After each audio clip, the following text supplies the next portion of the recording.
Hey everybody, welcome back for a brand new video about that show that can totally shock you by not killing any major characters in an episode, House of the Dragon. Warning, beyond this point there are major spoilers for people who are not up to date in the Game of Thrones TV universe, including the prequel series House of the Dragon, along with George R.R. Martin's books, and even for those of you who are, as some of these spoilers will give away significant plot details for next week's episode that hasn't aired yet.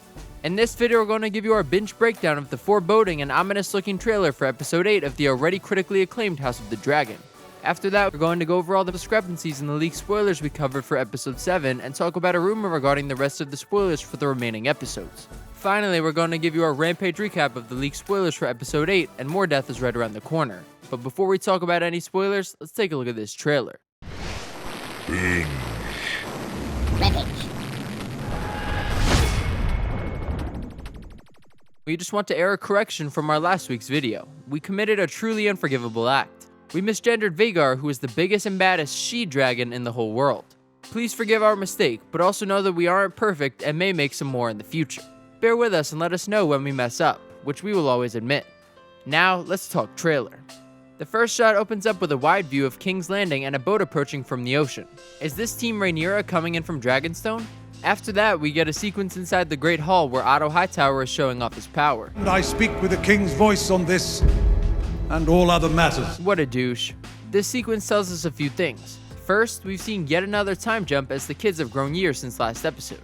The second thing we learn is that the king is most likely in some way incapacitated or unable to deal with his everyday duties. As sick as he looked last episode, that's not a reach at all. The guy looked like he was doing a prequel movie for the Crypt Keeper.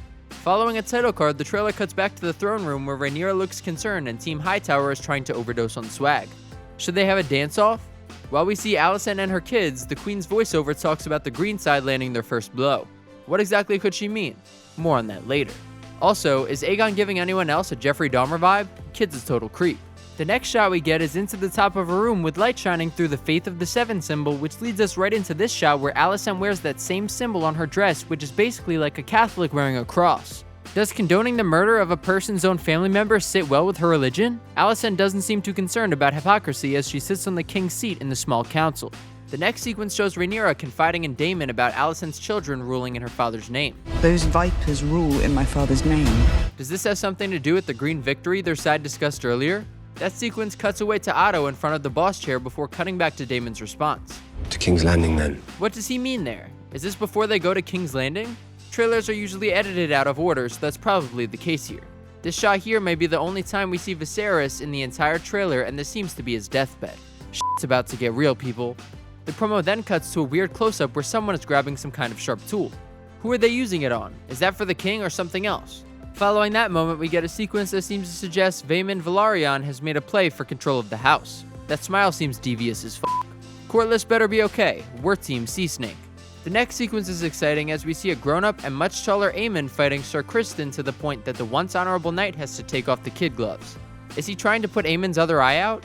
After a cut to black, a sequence in Driftmark fades in where Rhaenys is holding down her husband's throne, but her ambitious brother-in-law wants to push his way into the top spot. Who will take the Driftwood throne? The trailer then cuts to black again and fades back into a wide shot of the Red Keep while Viserys' voiceover talks about the infighting in the House of the Dragon. Poor king can't catch a break. The action then cuts inside the walls as the gates are opening and we get a closer look at Rhaenyra's kids looking much more grown up than the last time we saw them. The shot after that shows a fresh dripping egg. What does it drip? Is this one ready to hatch? Don't worry people, there are plenty of dragons to go around. The next moment shows Otto once again in the throne room while the voiceover tells us that the king's succession is a matter of blood, which probably is aimed at Rhaenyra's strong sons. Following that moment, the promo cuts to the next-gen Targaryens having some kind of fight at the dinner table. After that, we get a shot of a cloaked figure meeting a woman at night who appears to be Daemon's ex from episode 2 who ends up being a prominent shadowy figure in the books. We want to say the cloaked person is Daemon because every time someone is creeping in the shadows, it ends up being Daemon, but this could maybe be Aegon on some kind of sexual harassment mission as well. The next moment is during the day where Rhaenyra is explaining to Daemon that something is a trap. What is this trap that Otto has set? Will it work? Does Daemon care if he's trapped? Following that moment, we get a sequence out in the training yard where Aemon seems to be challenging his younger nephews. This guy is a real POS. The video then cuts to an inside sequence where teenage Jace seems to be throwing down with Aemond while Aegon bullies Luke in the next few shots. After that, the trailer cuts to black and then fades back into the slimy Sir Otto who is talking about a war coming. You think? Maybe if you weren't actively instigating one constantly?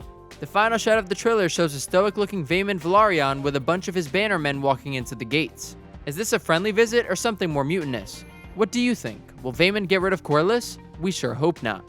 Now let's talk about last week's spoilers. We've been keeping a close eye on the spoilers to determine their accuracy, as each episode of the series has had detailed story points revealed to the public before the series premiere.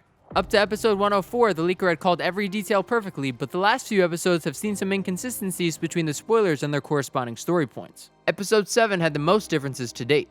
The first difference we noted is the Alicent goes crazy scene where she charges her former bestie with a knife. The spoiler said that the queen would cut the princess's face, but it was instead a nasty cut on Rhaenyra's arm. Not a huge difference, right? Valyrian steel cuts clean. The next error we noticed in the spoilers was after Laenor's body was found. Supposedly there were 2 bodies found by Rhaenyra and Corlys, but it was actually Laenor's mom, Rhaenys, who found what was supposed to be Laenor's remains with her husband, the Sea Snake. Rhaenyra to Rhaenys is probably a typo, right? Could be. The 2 body detail is the most egregious error, which leads us to the biggest mistake of all. The spoilers said that Carl and Laenor's bodies would be found in Driftmark, but this shocking end to the episode lets us know that both had survived to go start a new life, and the only one who had to suffer was this red shirt. It's shocking that nobody major died here, but it also makes us question the rest of the leaks. According to rumors circulating on social media, allegedly the person with the leaks did not get to see episodes 7 through 10 and they made up those details. However, they still got the majority of episode 7 right, including some things that were too specifically detailed to just come from knowledge of the book, so it's tough to say. What do you think? Did the leakers see older versions of the show, or did they just make a bunch of mistakes? Finally, let's talk about the spoilers for episode 8, and please understand people, these could end up being mostly wrong, all wrong, or mostly right. There's just no way to know 100% for sure. If you don't want to risk being totally spoiled, now's your last chance to leave because it's spoiler time. The first surprise we get is that Aegon has married his sister, Helena, who might have the gift of prophecy, and that the 2 of them already have kids. You will have a dragon one day.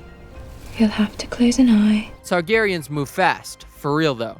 The next spoiler confirms that Viserys is bedridden, but it also says here that Alicent is controlling the king's court. We see Otto holding down the throne here, but the queen's in the king's small council chair in this shot, so it's tough to say exactly what role the queen will take. We also learn that Aegon is having an affair with a maid, and that the queen forces her to take Westeros' version of a morning after pill. The same stuff Rhaenyra took years ago after her one-night stand with Sir Criston.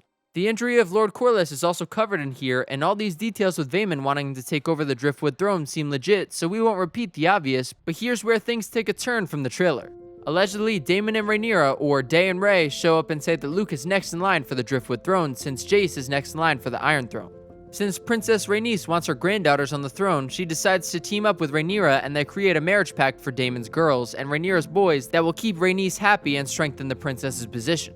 Vaemon doesn't like this and calls Rhaenyra's kids bastards. Did we mention this was the only time Viserys had the strength to get out of bed and join the rest of the family? Unfortunately for Vaemon, Viserys has outlawed the B-word, and according to the spoilers, Vaemon is executed by Daemon for treason.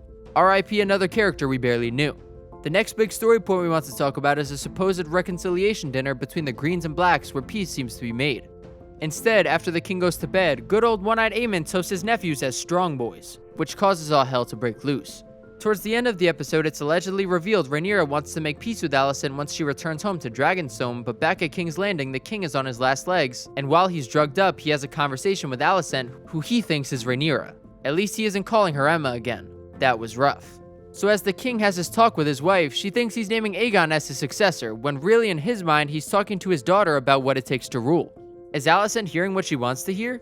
Alicent gets so excited about this news that she leaves Viserys in the room to die alone. Wife of the year, right? Are these spoilers even real? Sadly, we'll have to wait until Sunday night to find out, and even though there doesn't seem to be any dragon fighting coming next week, we just take comfort in the fact that a whole dragon war is on its way.